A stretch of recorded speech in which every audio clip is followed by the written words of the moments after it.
साथियों नमस्कार। टीचर्स में आप सभी का एक बार फिर से स्वागत है। साथियों आज का हमारा टॉपिक है शिक्षा और मनोविज्ञान। चूँकि आप सभी को मालूम है यह टॉपिक छत्तीसगढ़ हॉस्टल अधीक्षक का भी महत्वपूर्ण टॉपिक है। देखा जाए तो हॉस्टल अधीक्षक में 10 नंबर का मनोविज्ञान पूछा जा रहा है। तो चलिए दोस्तों बिना देर किए स्टार्ट करते हैं। आइए सबसे पहले हम आज जिन महत्वपूर्ण बिंदुओं का अध्ययन करना है उसका एक झलक देखते हैं। आइए दोस्तों, तो आज हमें शिक्षा और मनोविज्ञान में सबसे पहले शिक्षा एवं मनोविज्ञान में शिक्षा का अर्थ समझना है। इस प्रकार का आरेख के माध्यम से बहुत ही शानदार तरीके से देखेंगे। फिर शिक्षा का दार्शनिक अर्थ अर्थात परिभाषाएं देखेंगे, जो महत्वपूर्ण परिभाषाएं हैं जो परीक्षा की दृष्टि से बेहद इम्पॉर्टेंट है, उन सभी को देखेंगे। उसके बाद साथियों हम शिक्षा के संकुचित अर्थ से अभिप्राय को समझेंगे और फिर व्यापक अर्थ देखेंगे। फिर शिक्षा का विश्लेषणात्मक अर्थ देखेंगे, जिसमें 5 प्रकार के माध्यम से शिक्षा एक सामाजिक प्रक्रिया, गतिशील प्रक्रिया, द्विमुखी प्रक्रिया, त्रिमुखी प्रक्रिया, बहुमुखी प्रक्रिया। फिर जाएंगे इसका डिटेल अध्ययन करते हुए मनोविज्ञान का अर्थ में आ जाएंगे। अभी हम ऊपर में शिक्षा का अर्थ देखें, फिर मनोविज्ञान का अर्थ देखेंगे अलग अलग मनोवैज्ञानिकों के माध्यम से।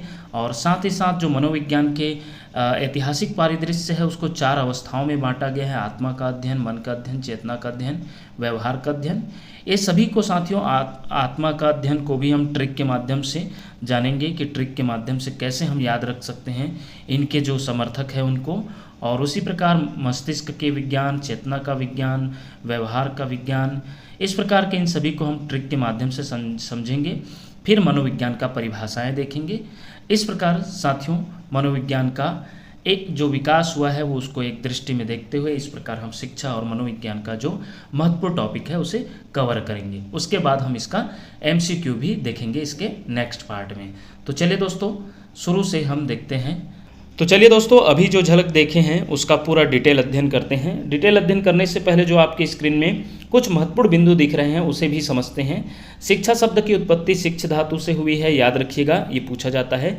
एडम्स के अनुसार शिक्षा द्विमुखी प्रक्रिया है, वही जॉन डीवी के अनुसार शिक्षा त्रिमुखी प्रक्रिया है।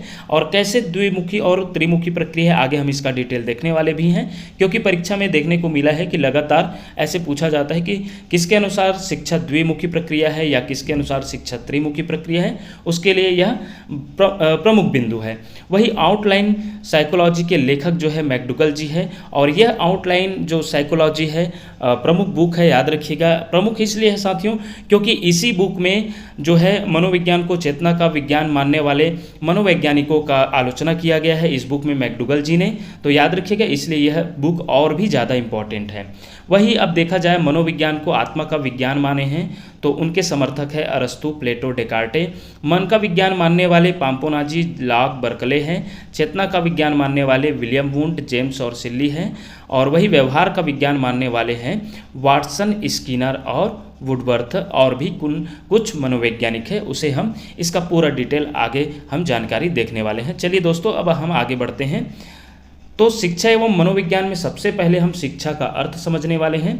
तो शिक्षा शब्द का अर्थ जो है जन्मजात शक्तियों का सर्वांगीण विकास करने की प्रक्रिया से है।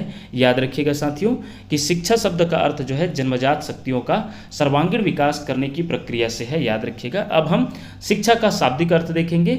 तो शिक्षा का शाब्दिक अर्थ को 2 भागों में बांटा गया है। एक संस्कृत भाषा से लिया गया है उसे समझेंगे, और दूसरा जो है अंग्रेजी भाषा से लिया गया है और उसे लैटिन भाषा से लिया गया है, उसे देखेंगे। सबसे पहले हम शिक्षा का जो संस्कृत भाषा से लिया गया है शिक्ष धातु व अप्रत्यय से उसे देखेंगे, जिसका शाब्दिक अर्थ होता है सीखने या सिखाने की प्रक्रिया, याद रखिएगा। और वही शिक्षा को अंग्रेजी भाषा से लिया गया है आंग्ल भाषा एजुकेशन से, और एजुकेशन जो है लैटिन भाषा से लिया गया है एजुकेटम।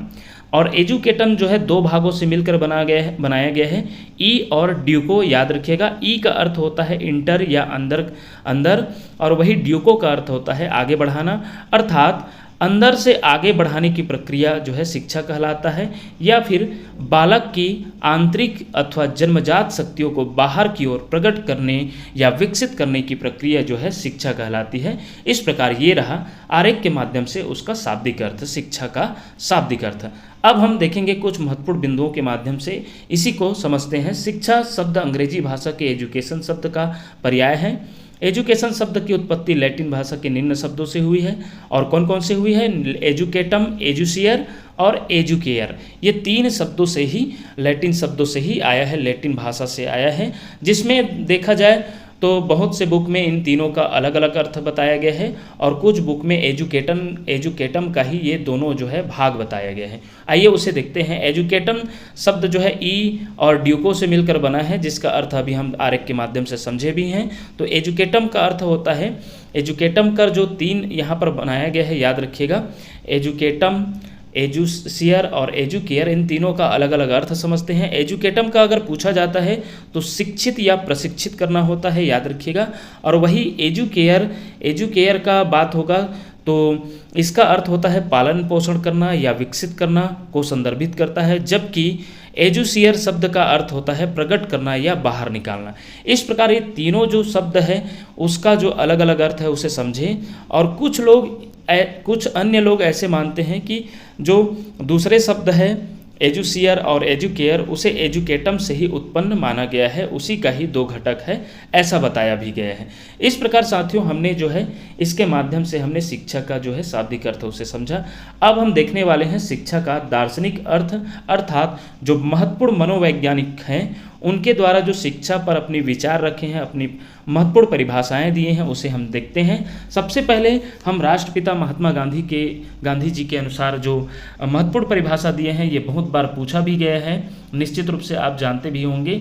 तो यह बहुत बार पूछा गया है कि शिक्षा से मेरा अभिप्राय बालक और मनुष्य के शरीर, मन, आत्मा के सर्वांगीण एवं सर्वोत्कृष्ट विकास से है। याद रखिएगा, स्पेशली इसको याद रखिएगा। राष्ट्रपति महात्मा गांधी जी के अनुसार जो शिक्षा के लिए परिभाषा दिए हैं, अपना महत्वपूर्ण कथन दिए हैं, वो है शिक्षा से मेरा अभिप्राय बालक और मनुष्य के शरीर, मन तथा आत्मा के सर्वांगीण एवं सर्वोत्कृष्ट विकास से है। वही अगर हम देखें कि स्वामी विवेकानंद जी के अनुसार क्या बोला गया है, तो याद रखिएगा, मनुष्य में पूर्व निहित पूर्णता को अभिव्यक्त करना ही शिक्षा कहलाता है। याद रखिएगा, मनुष्य में पूर्व निहित पूर्णता को अभिव्यक्त करना ही शिक्षा कहलाता है। ये स्वामी विवेकानंद जी के अनुसार बताया गया या दिया गया कथन है, याद रखिएगा, परिभाषा दिया गया है। आगे हम देखते हैं और भी महत्वपूर्ण मनोवैज्ञानिकों के द्वारा। अब हम देखते हैं प्रसिद्ध यूनानी दार्शनिक सुकरात के अनुसार दिया गया कथन, शिक्षा का अर्थ सार्वभौमिक वैधता के विचारों को सामने लाना है जो हर व्यक्ति के दिमाग में छिपे हुए होते हैं। यह जो है प्रसिद्ध यूनानी दार्शनिक सुकरात के द्वारा दिया गया कथन है शिक्षा के बारे में। तो शिक्षा का अर्थ सार्वभौमिक वैधता के विचारों को सामने लाना है जो हर व्यक्ति के दिमाग में छिपे होते हैं। वही अरस्तु के अनुसार देखा जाए तो अरस्तु ने शिक्षा के द्वारा शारीरिक तथा मानसिक विकास पर बल देते हुए शिक्षा के अर्थ को स्पष्ट करते हुए कहा था कि स्वस्थ शरीर एवं स्वस्थ मस्तिष्क का निर्माण करना ही शिक्षा है। याद रखिएगा, ये बहुत ही महत्वपूर्ण है साथियों, क्योंकि जो शारीरिक और मानसिक विकास पर बल देते हुए किसने जो है बोला गया है, ये पूछा जाएगा किसने दिया है कथन, तो निश्चित रूप से अरस्तु जी के द्वारा दिया गया कथन है। और स्पेशली रूप से शारीरिक और मानसिक पर फोकस किया गया है इनके द्वारा। स्वस्थ शरीर एवं स्वस्थ मस्तिष्क का निर्माण करना ही शिक्षा कहलाता है। वही जर्मन शिक्षा शास्त्री पेस्टोलॉजी के अनुसार देखा जाए तो शिक्षा व्यक्ति की जन्मजात शक्तियों का स्वाभाविक समरस तथा प्रगतिशील विकास है। याद रखिएगा, इसके द्वारा शिक्षा व्यक्ति की जन्मजात शक्तियों का स्वाभाविक समरस तथा प्रगतिशील विकास है। वही पेस्टोलॉजी के शिष्य फ्रोबेल ने शिक्षा को निम्न शब्दों में परिभाषित किया गया है, अर्थात फ्रोबेल के अनुसार शिक्षा वह प्रक्रिया है जिसके द्वारा बालक अपनी आंतरिक शक्तियों को बाह्य शक्तियों का रूप देता है। आगे देखते हैं तो मैकेंजी के शब्दों में व्यापक अर्थ में शिक्षा एक ऐसी प्रक्रिया है जो जीवन पर्यंत चलती है तथा जो जीवन के प्रत्येक अनुभव से आगे बढ़ती है। वही ड्रेबर के अनुसार देखा जाए तो शिक्षा एक ऐसी प्रक्रिया है जिसके द्वारा युवाओं के ज्ञान, चरित्र और व्यवहार को आकार दिया जाता है। वही प्लेटो के अनुसार देखा जाए तो प्लेटो के अनुसार शिक्षा सही समय पर सुख और दर्द महसूस करने की क्षमता है। वही रविंद्रनाथ टैगोर के अनुसार देखा जाए तो शिक्षा मन को परम सत्य का पता लगाने में सक्षम बनाती है, जो हमें आंतरिक प्रकाश और प्रेम का खजाना देती है और जीवन को महत्व देता है। वही जॉन डीवी के अनुसार देखा जाए तो शिक्षा अनुभवों के निरंतर पुनर्निर्माण के माध्यम से जीने की प्रक्रिया है। ये रही साथियों शिक्षा के कुछ महत्वपूर्ण परिभाषाएं जो परीक्षा की दृष्टि से बेहद इंपॉर्टेंट हो सकता है। आगे अब हम देखेंगे शिक्षा के संकुचित अर्थ से अभिप्राय। तो याद रखिएगा संकुचित अर्थ देखेंगे, शिक्षा का संकुचित अर्थ पूछा जा सकता है। तो सबसे पहले याद रखिएगा शिक्षा के संकुचित अर्थ से अभिप्राय विद्यालयीन शिक्षा से है। याद रखिएगा पूछा जाएगा कि शिक्षा के संकुचित अर्थ क्या होता है, तो संकुचित अर्थ से अभिप्राय होता है विद्यालयीन शिक्षा।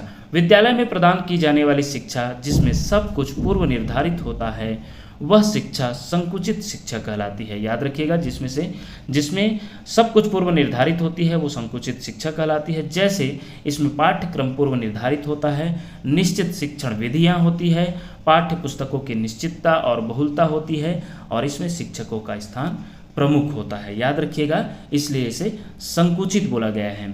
आगे हम देखेंगे यह शिक्षा जीवन के कुछ वर्षों तक चलती है, अतः इसे पुस्तकीय ज्ञान एवं विद्यालयी शिक्षा की भी संज्ञा दी जाती है। याद रखिएगा संकुचित अर्थ में शिक्षा बालक के संपूर्ण विकास को करने में असफल या असमर्थ होती है।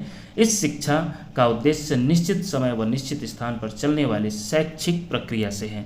साथियों याद रखिएगा शिक्षा के संकुचित अर्थ जो में देखा जाए तो बालक का संपूर्ण विकास करने में वो असफल होती है, असमर्थ होती है, क्योंकि विद्यालयीन शिक्षा एक निश्चित समय तक चलती है और यह जीवन भर चलने वाली प्रक्रिया नहीं है। अब हम देखेंगे शिक्षा का व्यापक अर्थ।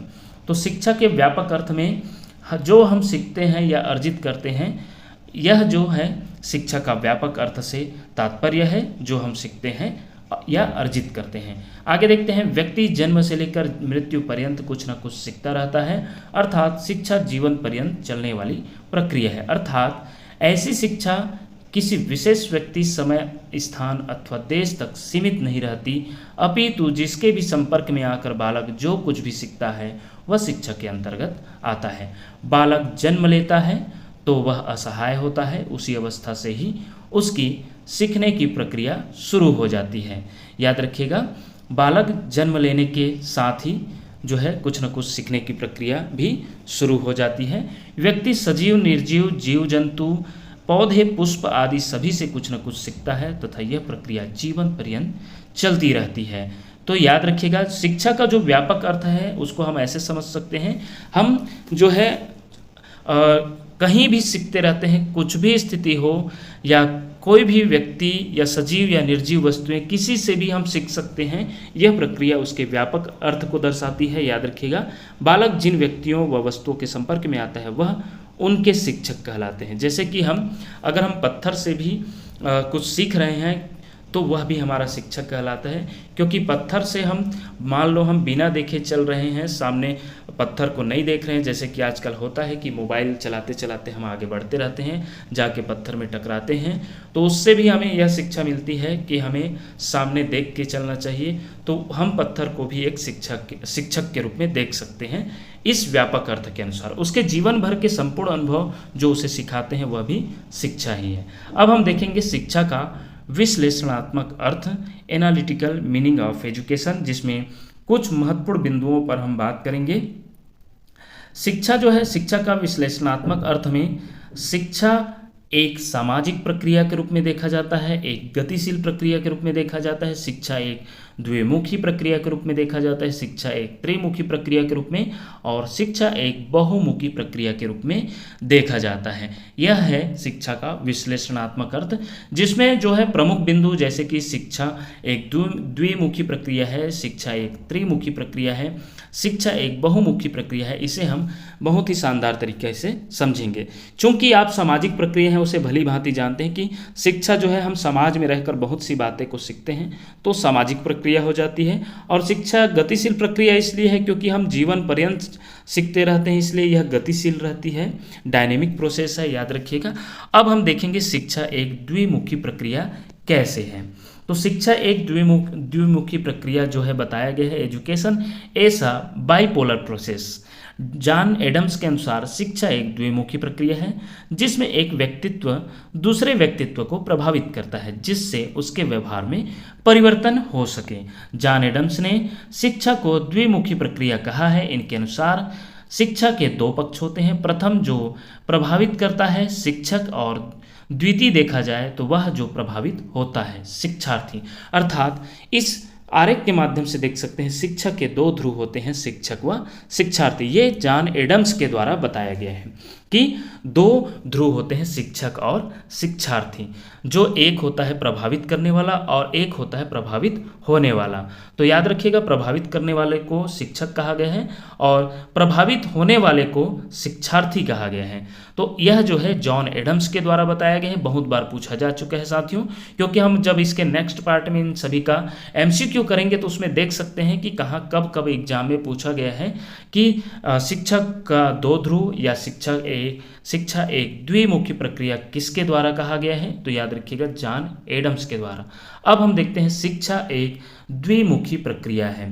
तो याद रखिएगा शिक्षा एक त्रिमुखी प्रक्रिया जॉन डेवी के द्वारा कहा गया है कि शिक्षा एक त्रिमुखी प्रक्रिया या त्रिध्रुवी प्रक्रिया है, ट्राइपोलर प्रोसेस माना गया है। और वो ट्राइपोलर प्रोसेस जो है कौन कौन है, शिक्षक, शिक्षार्थी और पाठ्यचर्या। कुछ लोग के द्वारा कुछ पुस्तक में बताया गया समाज, क्योंकि शिक्षक और शिक्षार्थी के मध्य अंतर क्रिया करने के लिए जो है समाज एक महत्वपूर्ण माध्यम होता है। तो समाज को भी तीसरा प्रमुख स्थान दिया गया है, क्योंकि इसमें कुछ बुक में रायबर्न का भी नाम आता है साथियों कि शिक्षा एक त्रिमुखी प्रक्रिया है। रायबर्न के द्वारा भी कहा गया है। तो कुछ बुक में ये भी देखने को मिला है कि रायबर्न ने भी तीन ध्रुव बताया गया है, शिक्षक, पाठ्यचर्या और शिक्षार्थी।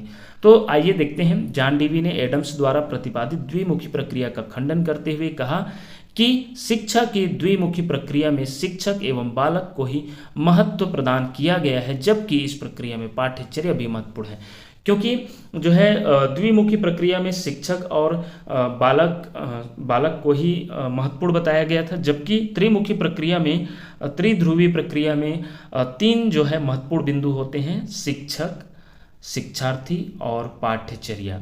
तो डीवी के अनुसार शिक्षा के माध्यम से शिक्षक, शिक्षार्थी और पाठ्यचर्या या पाठ्यक्रम परस्पर अंतःक्रिया चलते रहती है। अर्थात शिक्षक और शिक्षार्थी को के बीच अंतःक्रिया को दर्शाने के लिए एक कोई ना कोई माध्यम होना बहुत जरूरी है, और वह माध्यम है पाठ्यचर्या। अर्थात देखा जाए तो डीवी के अनुसार शिक्षक और शिक्षार्थी के मध्य पाठ्यचर्या का होना बहुत आवश्यक है, जिससे शिक्षक को ज्ञात रहता है कि क्या पढ़ाना है और शिक्षार्थी को भी ज्ञात रहता है कि उसे क्या पढ़ना है।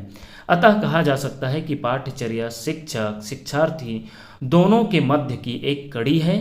पाठ्यचर्या शिक्षक व शिक्षार्थी दोनों को सक्रिय बनाता है, एक्टिव बनाता है। अब हम देखेंगे शिक्षा एक बहुमुखी प्रक्रिया के रूप में। आधुनिक समय में शिक्षा का स्वरूप काफ़ी बदला हुआ है। अब शिक्षा केवल विद्यालय और पाठ्यक्रम तक ही सीमित नहीं किया जा सकता। विद्यालय के अतिरिक्त अन्य औपचारिक तथा निरौपचारिक या अनौपचारिक साधनों को भी शिक्षा का माध्यम माना जाता है। शिक्षा इसलिए बहुमुखी प्रक्रिया के रूप में देखा जा रहा है, मान्यता प्रदान की जा रही है। विद्यार्थियों को उनके रुचि के अनुसार या रुचि के आधार पर साधनों के चयन की स्वतंत्रता प्रदान की जा रही है। अब हम देखते हैं औपचारिक शिक्षा। औपचारिक शिक्षा साथियों एक प्रकार की विद्यालयीन शिक्षा ही है, जिसे देखा जाए तो औपचारिक शिक्षा संस्थागत प्रणाली है जो स्कूलों, कॉलेजों और विश्वविद्यालयों में होती है। यह सीखने की संगठित और व्यवस्थित प्रक्रिया है जिसे प्रशिक्षित शिक्षकों के द्वारा निर्देशित किया जाता है। वही हम देखते हैं अनौपचारिक शिक्षा को। तो अनौपचारिक शिक्षा जो है अनियमित शिक्षा भी कहते हैं इसे। इस प्रकार की शिक्षा जीवन भर चलती है। अर्थात हम संकुचित अर्थ और व्यापक अर्थ हम देखे हैं तो संकुचित अर्थ को हम औपचारिक शिक्षा के रूप में देख सकते हैं और व्यापक अर्थ को हम अनौपचारिक शिक्षा के रूप में देख सकते हैं, क्योंकि हम अनौपचारिक शिक्षा उसको बोलते हैं जो विद्यालय के बाहर किसी भी रूप में हम हंसते, खाते, पीते, काम करते, उठते, बैठते, आकस्मिक या अनायास ज्ञान प्राप्त करते रहते हैं। ये सब अनौपचारिक शिक्षा के अंतर्गत आता है।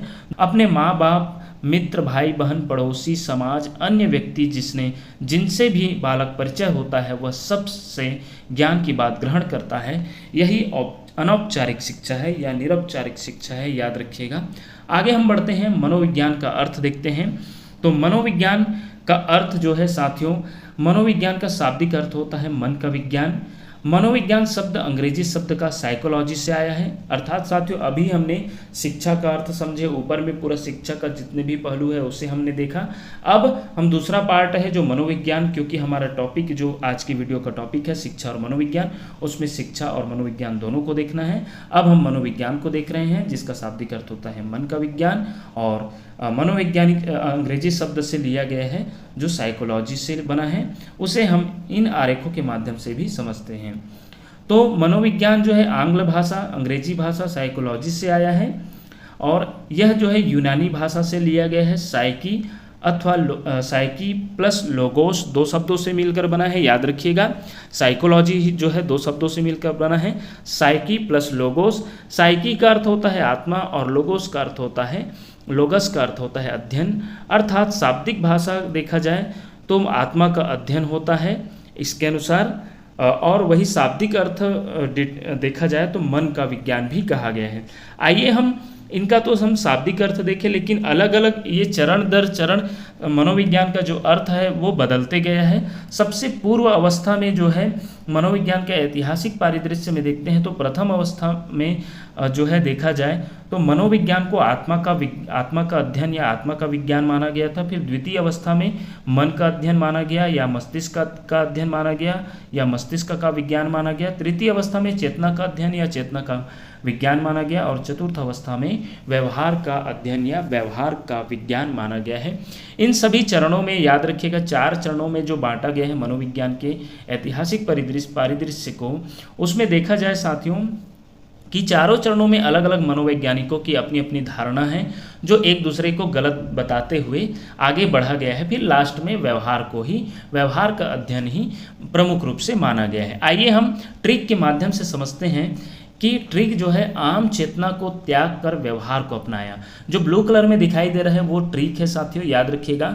आम चेतना, आ का अर्थ होता है आत्मा का विज्ञान, फिर मन का विज्ञान म से, फिर चेतना का विज्ञान, फिर व्यवहार का विज्ञान। अर्थात आम चेतना को त्याग कर, ये तीनों को त्याग कर, आत्मा, मन और चेतना के विज्ञान को त्याग कर व्यवहार के विज्ञान को लास्ट में अपनाया गया है। अर्थात मनोविज्ञान को व्यवहार का विज्ञान लास्ट में माना गया है। उसे हम चरण दर चरण देखते हैं किस प्रकार एक दूसरे को गलत ठहराते हुए आगे बढ़ा गया है, और अलग अलग चरणों में जो मनोवैज्ञानिक है या उनके जो समर्थक है उसे जानते हैं, वो भी ट्रिक के माध्यम से। तो सबसे पहला जो चरण है आत्मा का विज्ञान, इसका जो चरण जो है इस ट्रिक के माध्यम से भी याद रख सकते हैं कि प्रथम चरण कौन सा है, द्वितीय चरण कौन सा है, तृतीय चरण और चतुर्थ चरण।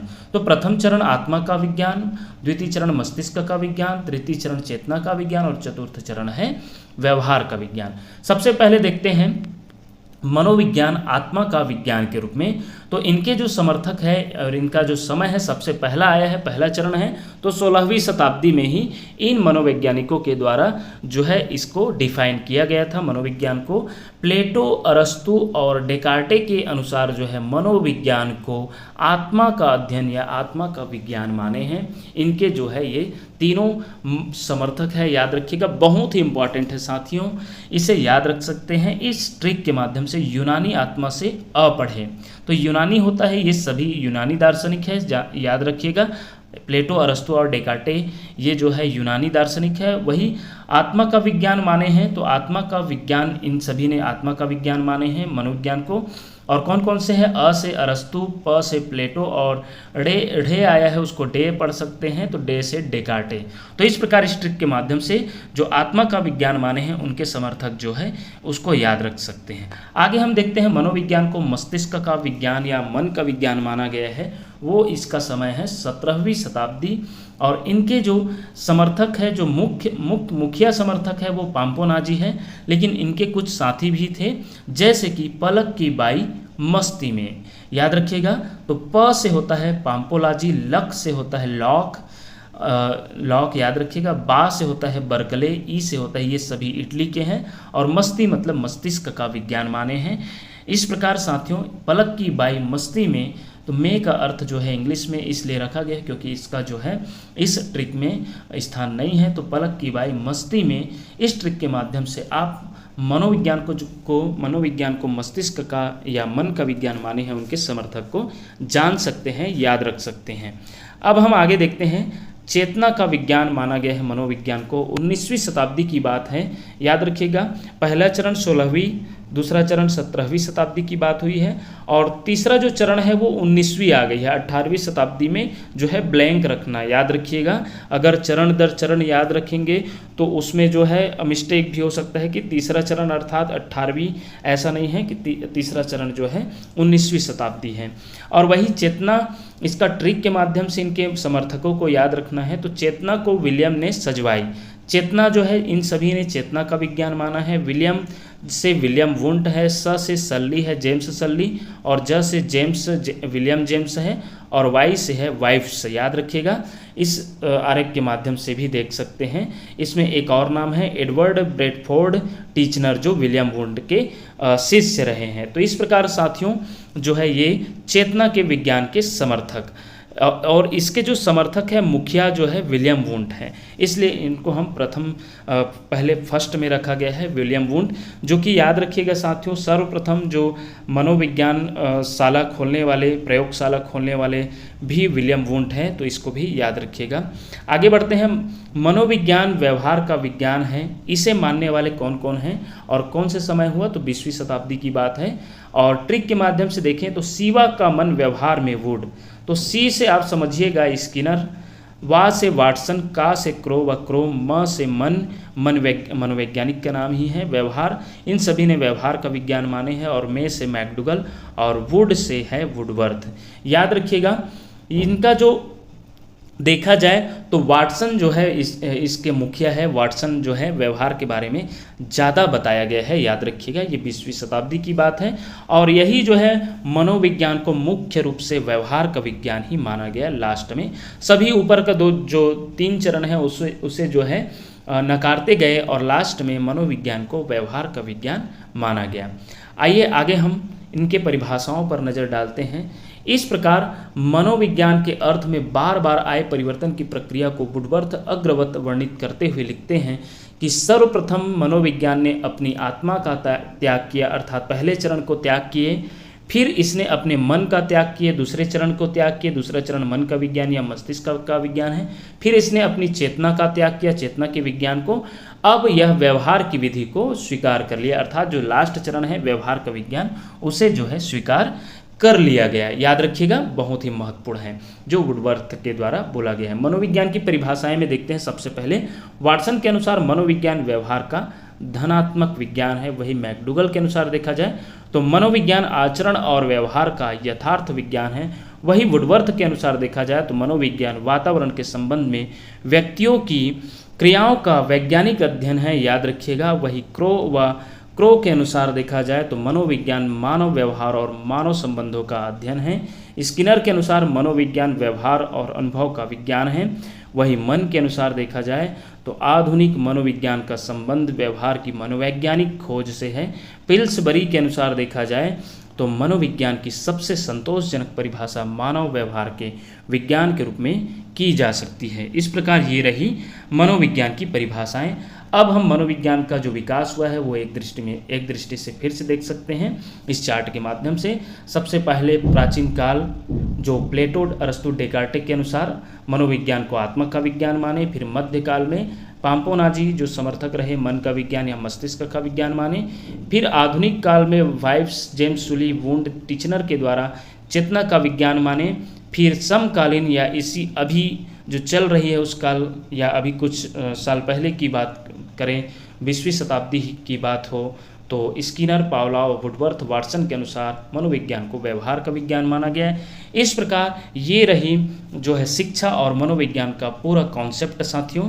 इस प्रकार साथियों देखा जाए तो यह जो है छात्रावास अधीक्षक का पहला चैप्टर भी है और इससे शिक्षक भर्ती या सीजी टेट में भी एक कभी कभी इस टॉपिक से क्वेश्चन बन ही जाता है, इसके परिभाषा संबंधी या इसके समर्थक संबंधी। तो याद रखिएगा। अब आने वाले वीडियो में हम इसका नेक्स्ट पार्ट देखेंगे, जिसमें इस टॉपिक से पूरा कवर करने की कोशिश करेंगे कि इसका जो जितना भी वस्तुनिष्ठ प्रश्न जो है बनने लायक है उसे हम शामिल करें। धन्यवाद साथियों।